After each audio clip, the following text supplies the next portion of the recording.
Ouais, donc en qualification, on a eu des scénarios un peu différents. La première série a été courue sous vent régulier, la victoire de Louis Clotaire en 11,93 qu'on retrouvera dans la première demi, la course qui s'apprête à partir.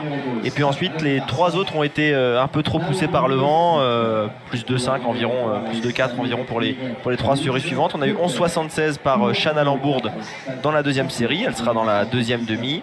11,94 pour Genaëlle Grangenois qui sera elle dans la première demi. Et puis Nina Thévenin 11,95. Donc vous voyez la densité de chrono sous les 12 secondes. Nina, elle, sera elle aussi dans la deuxième demi. Et on va voir ça, les trois premières seront qualifiées directement pour la finale. Les deux meilleurs temps au cumul des deux demi-finales seront elles aussi de la fête. La finale du 100 mètres cadette qui aura lieu à 18h35. Ces jeunes filles auront donc un peu plus d'une heure et demie pour se remettre au frais et de leurs émotions avant la grande finale. Et en attendant, il va falloir s'y qualifier. Alors là, c'est dense. Couloir 3, 4, 5, 6. Vous pouvez faire les paris, mais ça ne va pas se jouer à grand chose. Faites vos jeux, les cotes sont élevées.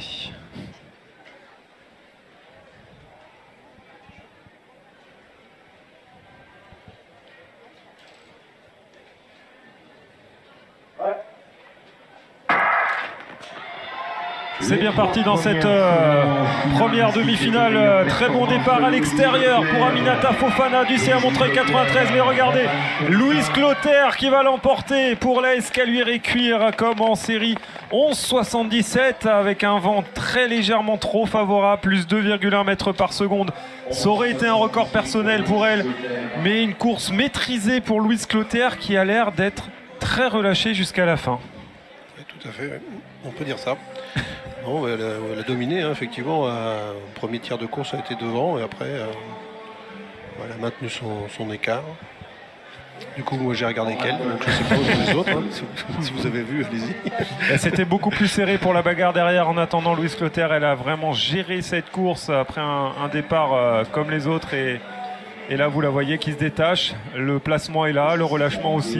Et alors que ça se crispe un peu chez ses adversaires, elle se détache tranquillement.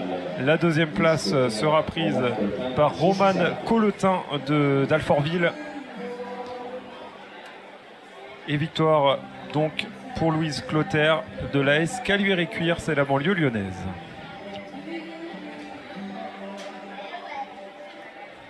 « 11,78 avec un vent légèrement trop favorable, 11,87 pour Colletin et Jessica Ringuet, la Guyanaise, 11,95. Voilà les 4 premières sous les 12 secondes. Ça nous donne, Vincent, une bonne indication de ce qu'il va falloir faire en deuxième demi-finale, parce que pour l'instant, c'est Genaëlle Grangenois et Aminata Fofana, 12,00, qui ont les deux strapontins pour la finale.